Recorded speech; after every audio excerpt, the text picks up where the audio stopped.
औज़ुबिल्लाहिमिनश्शैतानिर्रजीम बिस्मिल्लाहिर्रहमानिर्रहीम। अस्सलाम वालेकुम क्लास। आज हमारा जो टॉपिक है वो है पार्शियल डेरिवेटिव। किसी भी फंक्शन का हम पार्शियल डेरिवेटिव कब लेते हैं और कैसे लेते हैं। तो अब सबसे पहले हम डिस्कस कर लेते हैं।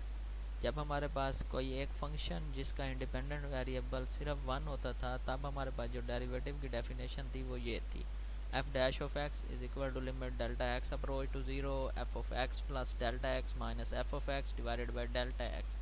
कोई किसी जगह पे अगर डेल्टा x की जगह पे h यूज़ कर रहा है तो फिर लिमिट h अप्रोच टू 0 हो जाएगी, इसका कोई इशू नहीं होता। ये भी शॉर्ट इंटरवल है, वो भी h भी शॉर्ट इंटरवल होता है। अब जब हमारे पास ऐसा फंक्शन आ जाए जिसमें हमारे पास इंडिपेंडेंट वेरिएबल मोर देन 1 हो, 2 हो, 3 हो, 4 हो, तब हमारे पास जो होता है वो पार्शियल डेरिवेटिव हम लेते हैं। अब जैसे ये when function have more than 1 independent variable that it's f of x व y। अब ये जो हमारे पास ऐसा फंक्शन दिया हुआ है जिसके इंडिपेंडेंट वेरिएबल 2 हैं, एक x है एक y है, then we take the partial derivative. जब हमारे पास कोई एक ऐसा फंक्शन गिवन होगा जिसका इंडिपेंडेंट वेरिएबल मोर देन 1 हो, तो वो कहें जी इसका आप डेरिवेटिव लें, तब हम इसका जो डेरिवेटिव लेने के लिए ऑपरेटर यूज़ करेंगे वो पार्शियल वाला ही ऑपरेटर यूज़ होगा। तो फिर हम जब हमारे पास इंडिपेंडेंट वेरिएबल मोर देन 1 होंगे, तब हम इसका किसी भी फंक्शन का जो डेरिवेटिव लेंगे वो पार्शियल वाइज लेंगे। अब इस z का हम with respect to x derivative लेंगे, इसी z का with respect to y partial derivative लेंगे। अब बाय डेफिनेशन तो यही चीज़ें हैं, partial z over partial x, limit delta x approach to 0। अब विद रिस्पेक्ट टू जिस वेरिएबल के लेंगे तो सिर्फ उसी वेरिएबल में चेंजिंग होगी, बाकी फिक्स रहेंगी। अब y देख रहे हैं, y वैसे का वैसे है, मतलब विद रिस्पेक्ट टू x है तो डेल्टा x ही चेंज करेगा। ये definition partial z over partial x की आ जाएगी। अब इसी तरह इस z का विद रिस्पेक्ट टू y लेंगे तो ये partial z over partial y। अब इसमें हम देखें तो सिर्फ जो इंडिपेंडेंट वेरिएबल y है सिर्फ उसी में चेंजिंग है, बाकी x जो है वो हमारे पास फिक्स्ड है। ठीक हो गया। अब इस partial z over partial x को हम ये z x भी लिख सकते हैं। ये हमारे पास सबस्क्रिप्ट में x की नोटेशन, मतलब z x लिखा हुआ हो या partial z over partial x लिखा हुआ हो तो ये एक ही चीज़ है। अब इसी तरह partial z over partial y is equal to zy, ये सबस्क्रिप्ट में आ जाएगा। ठीक है। अब ये हमारे पास है पार्शियल डेरिवेटिव की डेफिनेशन जो हमारे पास है with respect to x with respect to y। अब ये हमारे पास कुछ एग्जांपल्स हैं, ये पार्शियल डेरिवेटिव फंक्शंस गिवन होंगे, हमने उसमें उसके पार्शियल डेरिवेटिव फाइंड करने होंगे। अब जैसे find the value of partial f of partial x and partial f of partial y if f of x व y is equal to x square plus 3xy plus y minus 1।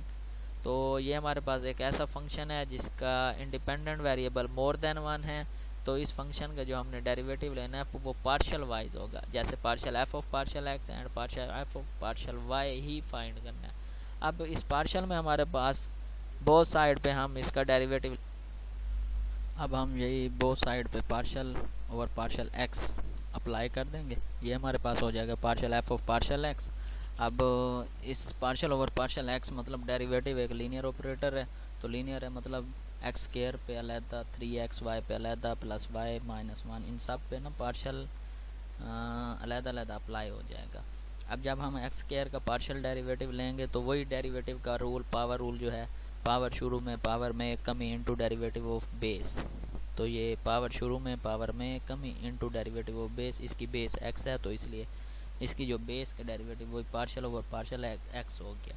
अब 3 हमारे पास constant है, तो मतलब अब हम इसको भी बाहर शिफ्ट कर सकते हैं, तो partial x y plus partial over. अब जब हम इस y का, अब पार्शियल में सिर्फ यही एक खूबी होती है, अब जैसे अब हम इस फंक्शन का जो डेरिवेटिव है वो विद रिस्पेक्ट टू x ले रहे हैं, तो जो x के अलावा जो भी वेरिएबल या जो भी कांस्टेंट और यूज़ हो रहे होंगे वो सारे के सारे एज अ कांस्टेंट ट्रीट होंगे।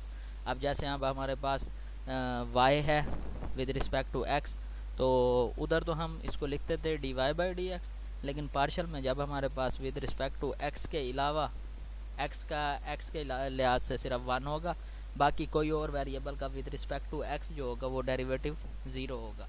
अब इसलिए y एक एज अ कांस्टेंट ट्रीट होगा, तो y का जो y कांस्टेंट है तो कांस्टेंट का डेरिवेटिव 0, 1 वैसे ही कांस्टेंट होता है, ये भी 0 हो गया। अब ये हमारे पास 2x x का x के लिहाज से 1 हो गया। अब ये x y जब देख रहे हैं तो ये दो फंक्शन है, मतलब प्रोडक्ट हो रही है, तो इस पे प्रोडक्ट रूल लगेगा, पहला वैसे दूसरे का डेरिवेटिव प्लस दूसरा वैसे पहले का डेरिवेटिव। अब पहला वैसे y as a constant treat हो रहा है तो ये 0 हो जाएगा, प्लस y x का x के लिहाज से 1 हो गया, 2x प्लस 3 ये 0 प्लस y, तो मतलब 2x प्लस 3y जो है वो इसका partial f of partial x है। फिर इसी तरह इसी फंक्शन पे दोबारा with respect to y derivative लेंगे, तो वो हो जाएगा partial f of partial y, both side पे partial over partial y apply किया, वही उसी तरह बिल्कुल सेम प्रोसीजर पे हर किसी टर्म पे partial over partial y apply कर दिया। अब इधर हम देखेंगे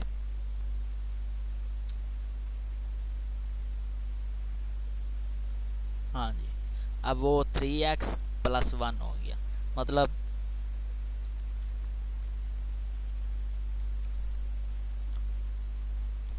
हाँ जी विद रिस्पेक्ट टू y है तो x जो है वो एक एज अ कांस्टेंट ट्रीट होगा, तो मतलब ये पूरा 0 हो जाएगा। अब विद रिस्पेक्ट टू y है तो ये 3 और x दोनों एज अ कांस्टेंट ट्रीट होंगे, तो आप इसको बाइट शिफ्ट करेंगे, y का पार्शियल y 1 हो जाएगा, y का y के लिहाज से फिर 1 हो जाएगा, y का 1 का विद रिस्पेक्ट टू y 0 हो जाएगा, जिससे हमारे पास नेक्स्ट स्टेप पे जो हमारे पास इसका सोल्यूशन बनेगा वो आएगा partial f of partial y is equal to 3x plus 1। तो ये अब हमारे पास इस एग्जांपल का सोल्यूशन, मतलब partial f of partial x हमने फाइंड कर लिया, जिसका सोल्यूशन हमारे पास ये था, और इसी तरह फिर partial f of partial y का सोल्यूशन भी हमने फाइंड कर लिया, जिसका सोल्यूशन 3x प्लस 1 है।